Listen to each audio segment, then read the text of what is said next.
G'day, Professor Joseph Drew. In this video I'm going to discuss some of the common myths that are floating around town in relation to special rate variation.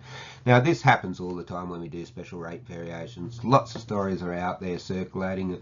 What's always interesting to me is that the stories circulate faster and wider than actual facts. Now I want you to be making good decisions based on real facts, not on stories.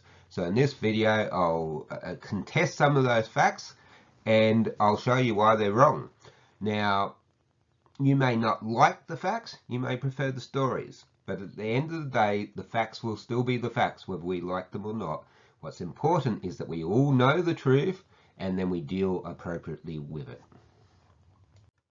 So one of the ones I've been told several times already is we were just fine in the past. I don't know what's happened all of a sudden. Well, the truth of the matter is you weren't just fine in the past. You can get this document yourself, the New South Wales Treasury Corporation assessment of all the New South Wales local governments back in 2013. It says quite clearly on page 18 that Walker was weak. Most weak councils got amalgamated. It also says that your outlook was negative. They were expecting you to get weaker, and that's just a fact, whether we like it or not. That's back in 2013. It's a document you can Google yourself if you don't believe me. And here's your financial statement for that year 2013. You can see in 2013 itself you had a deficit of just over $2 million. 2012, the year before, you had a deficit of $2.276 million. You weren't fine back in 2013, so we can't do anything about it. You may not like the facts, but they're in black and white on audited financial statements. They are just facts.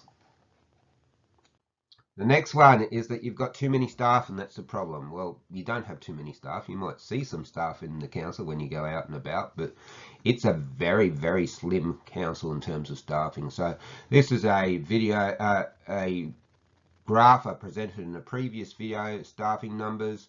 So this is for a peer group, and this is a middle 50% of a peer group of 14 councils in the same category as you in all these rectangles for the different years.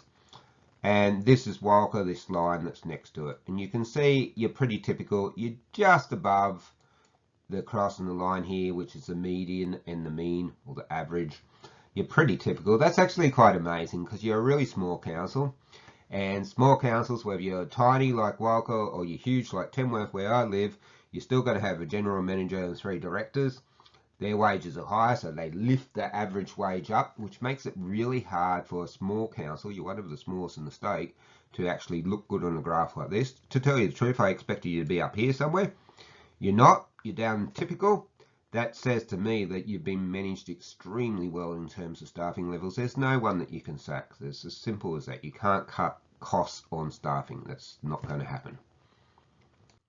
1 or 2 people have said to me, well, we've been diddled on these FAGs. What are FAGs? They're called Financial Assistance Grants. It's money from the Commonwealth Government that's given to the state government. It's supposed to be allocated according to certain requirements in the legislation, but it's been a dog's breakfast for years. It's chaotic and indefensible. And if you think you've been diddled on these FAG grants, well, you have. And I can show you why. Have a look at these graphs again. Compared to other peer councils, you're looking all right for road grants, but then have a look at this. This is how much Walker got per kilometres for road, $1,193 per kilometre for your roads. What does Sydney get? $4,803 per kilometre for roads. Okay, they've got bigger, wider roads, might be able to justify this. What about North Sydney, the richest place in the country? They got $3,483 per kilometre for roads. It's really hard to justify why the richest place in the country is getting, almost 3 times more per kilometre of road for your road grant. Now let's look at the financial assistance grant proper. This bit is supposed to achieve HFE. What is HFE? Horizontal fiscal equalisation. It says in the legislation quite clearly that it should allow all councils to provide equal basic services given reasonable revenue effort. Clearly it doesn't, because you drive anywhere in rural New South Wales, you can see that we don't have the same basic standard of services as what they have in the city. So under the legislation, poorer councils should be getting more money than richer councils. Okay, Comparatively, you're doing worse than that 14-member peer group, but you have a lot of really poor councils in that peer group, so I can understand that sort of. Look at it in total though. You got $1.528 million for your FAR grant for the HFE objective. Sydney, capital city, got $5.165 million. Sydney's far more affluent than Walker. North Sydney, the richest place in the country, got more money than Walker. There is something seriously wrong with our system of grants. It is costing you hundreds and hundreds of thousands of dollars a year. If we're not going to get a fair grant allocation, if people aren't going to follow the legislation properly, well, that's simply going to mean you have to pay more local government taxes rates to make up for the difference. It's as simple as that. So one myth I've been told is that we're paying too much rates already. Well, sorry, you're not. Please look at that 30-minute larger video. I go through and I show you a whole heap of graphs comparing you to those other 14 councils. And I also talk in detail about econometrics. Econometrics is my stock in trade. You might be a farmer or a shopkeeper or a mechanic. I'm an econometrician. It's a super complicated maths that we do for economics. And basically what I did is I looked at all 58 rural councils in New South Wales. I worked out a formula that describes the average total tax take in terms of the incomes of people living in those areas. Then I plugged in Walker's specific values into that formula, and I can work out precisely how much tax you haven't been paying compared to the average.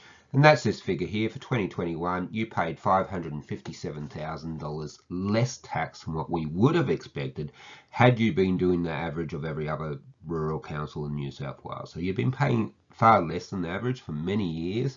That's been compounding, that gap between what you should have been paying and what you were paying, and it's made our financial sustainability situation rather grim, and that's why we've got to hit you with such a large increase now.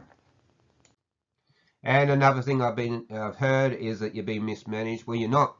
I can't speak for previous management. I've not met any of them. But your current senior management and your current councillors are actually doing a great job with a really, really difficult situation that's been bequeathed to them by others. So you're not being mismanaged. They were completely transparent with me. They opened up all their books. I had access to any information I wanted. The three of us professors, world leaders in our fields, interrogated everything about Walker. You are not being mismanaged. That's a complete furphy.